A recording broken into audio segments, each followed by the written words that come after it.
A paz do Senhor, queridos, a paz do Senhor, queridas. A paz do Senhor, irmãos. Eu quero trazer uma breve reflexão.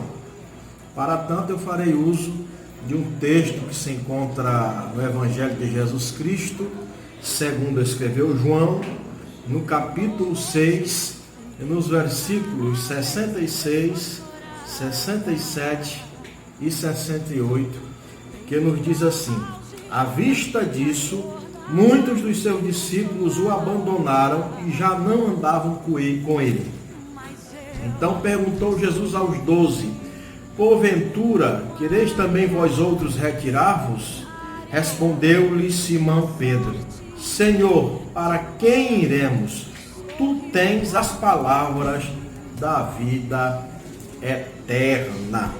Queridos, quando nós lemos capítulo 6 do Evangelho de Jesus Cristo, segundo escreveu João, nós vemos muitas pessoas, muitos discípulos de Cristo, após ouvirem algumas verdades, deixarem o Mestre, abandonarem o Mestre, o nosso Senhor e Salvador Jesus Cristo. E para entendermos isso, nós temos que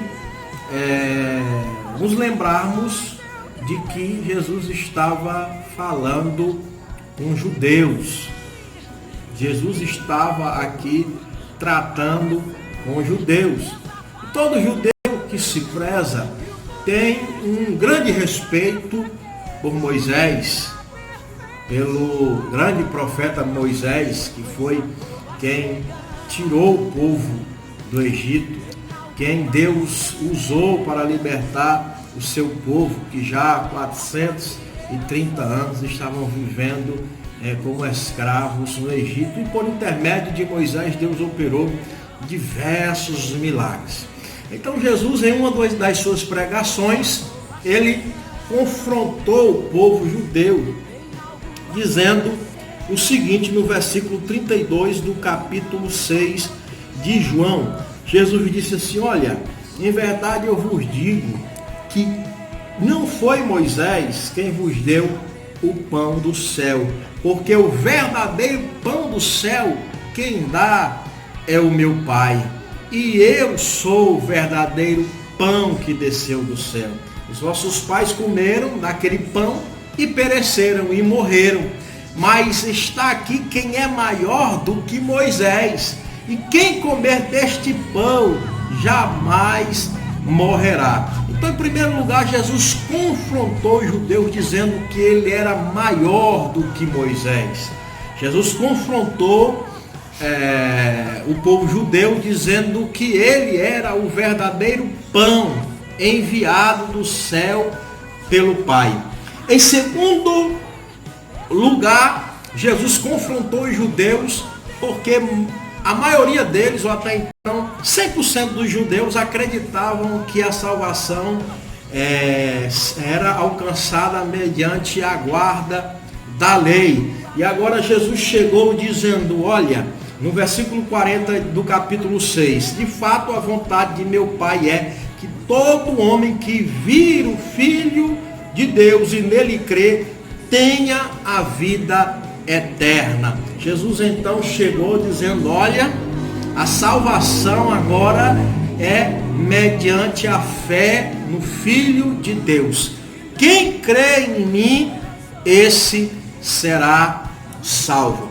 Em terceiro lugar, Jesus falou algo também que machucou muito os judeus. No versículo 44, Jesus disse assim: e ninguém pode vir a mim se o Pai que me enviou não o trouxer, e eu ressuscitarei no último dia. Em outras palavras, Jesus estava dizendo que somente aquelas pessoas que Deus os trouxesse, os levasse até a presença de Jesus, somente esses poderiam vir a crer no Filho de Deus. Somente esses poderiam ser salvos, e isso não se daria por mérito humano, por esforço humano. A salvação era uma dádiva de Deus e somente Deus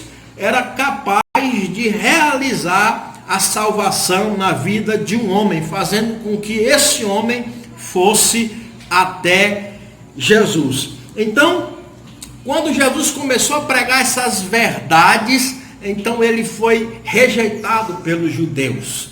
E no versículo 66, como nós lemos aqui, a Bíblia diz que a partir daí, muitos dos seus discípulos o abandonaram e já não andavam mais com ele. Foi quando Jesus perguntou aos 12 discípulos, dizendo: porventura quereis também vós retirar-vos? Então Pedro toma a palavra e diz algo que ficou marcado na história da igreja.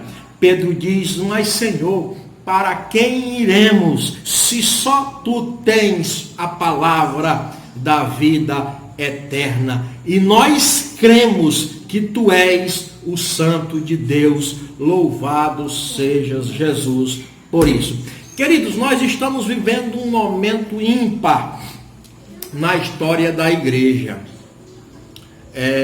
Nunca se viu em países onde existe a liberdade religiosa, nós termos essa liberdade agora colocada em xeque. Muitas igrejas ou templos estão fechados por força de decretos, por força de autoridades constituídas, é claro. E por causa disso, nós temos visto muitas pessoas esfriando na fé. Nós temos visto muitas pessoas se desviando dos caminhos do Senhor. Nós temos visto muitas pessoas dizendo que quando tudo voltar ao normal, elas não sabem se também retornarão à casa do Senhor. Estão pensando até em deixar de se congregar, ou estão pensando até de se mudar para outras denominações. E quando nós vemos algumas pessoas assim pensando e assim agindo, nós entendemos que estas pessoas não estão na igreja por causa de Jesus Cristo. Porque quem sai da igreja do Senhor por causa de qualquer circunstância ou por causa de qualquer uma outra pessoa, essa pessoa nunca esteve na igreja por causa de Jesus Cristo. Como essa multidão de discípulos deixaram de seguir Jesus após estas palavras. Ainda hoje, nós vemos pessoas deixando de seguir a Jesus por muito menos. E tudo isso que está acontecendo hoje, creio eu que é permissão de Deus. Está sendo um divisor de águas para mostrar para todos quem é e quem não é um verdadeiro adorador. Este momento difícil que nós estamos passando, no meu ponto de ver, está separando aí aqueles que verdadeiramente amam a Deus daqueles que apenas diziam que amavam ao Senhor. Porque aqueles que verdadeiramente amam a Deus não deixarão de servir ao Senhor, não deixarão de amar ao Senhor, não deixarão de se congregar quando tudo se normalizar, porque como diz a Bíblia Sagrada, quem nos separará do amor de Deus? Nem a altura, nem a profundidade, nem a fome, nem a nudez, nem nenhuma criatura poderá nos separar do amor de Deus que está em Cristo Jesus. Por isso, meu irmão, aguente firme. Por isso, minha irmã, aguente firme, porque nós estamos passando por uma tempestade. mas essa tempestade não vai passar por cima de nós. Jesus está no nosso barco e a qualquer momento o vento pode parar de soprar, as águas podem se acalmar e nós voltaremos a cultuar ao Senhor juntos e unidos, formando o corpo de Cristo. No mais, que Deus te abençoe.